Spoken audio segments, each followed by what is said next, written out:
Happy Monday, listeners, and happy March. For Scientific American's Science Quickly, I'm Rachel Feltman. Let's get this month off to a good start with a quick roundup of some of the science and tech stories you might have missed last week.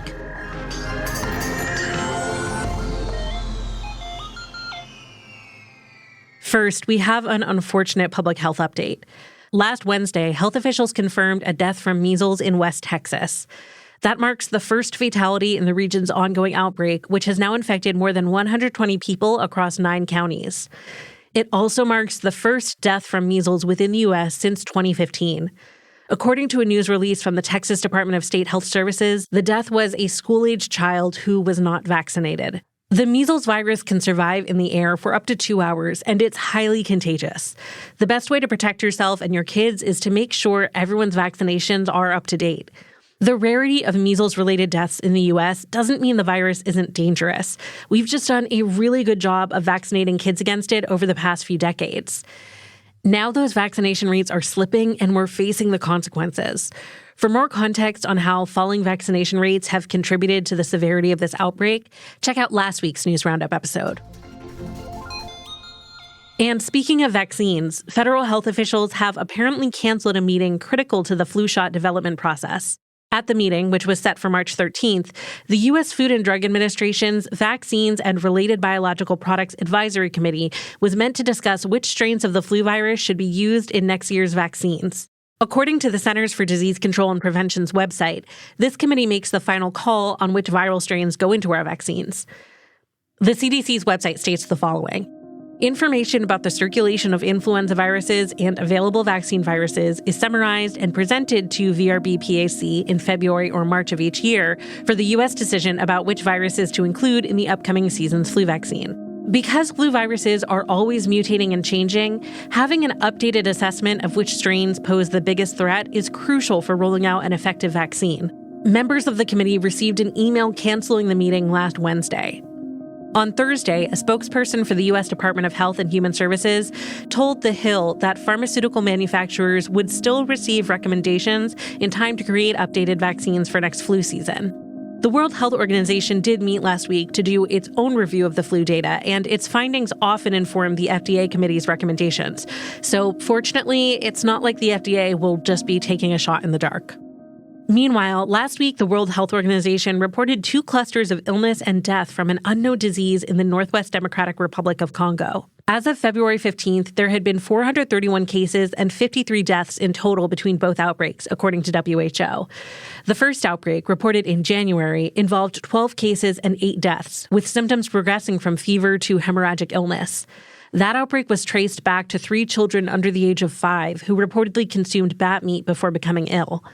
Samples from infected individuals have all tested negative for Ebola and Marburg. A second, larger cluster has since been reported in another village in the DRC. As of February 15th, there had been 45 deaths out of 419 reported cases, with individuals experiencing symptoms like fever, pain, vomiting, and diarrhea. Almost half of the fatalities occurred within 48 hours of a person presenting symptoms. While there's no known connection between these 2 outbreaks as of yet, samples from individuals in the second cluster have also turned up negative for Ebola and Marburg. WHO reports that health teams are investigating other potential causes, and that the villages where these outbreaks are taking place have limited testing and surveillance infrastructure.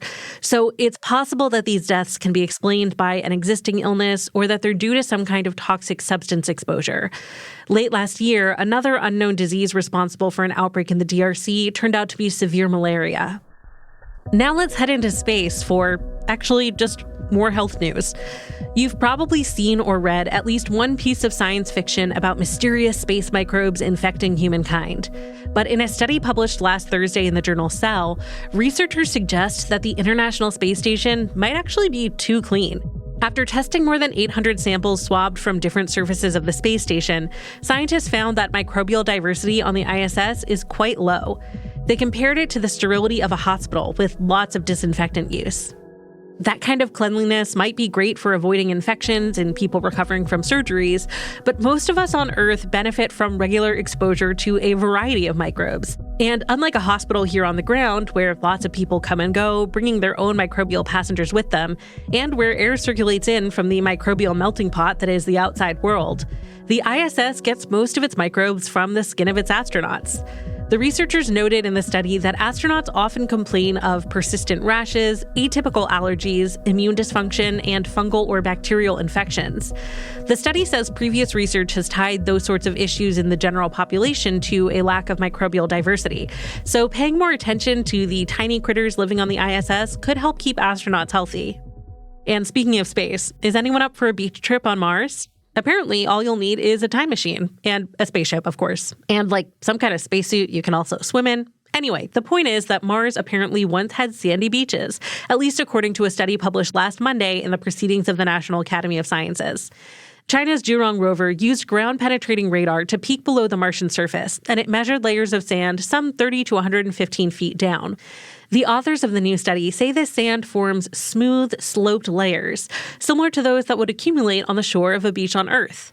The researchers say that their findings strengthen the case for the existence of a true ocean on Mars in its distant past. We've also got a quick update on asteroid 2024 YR4. Good news, everyone!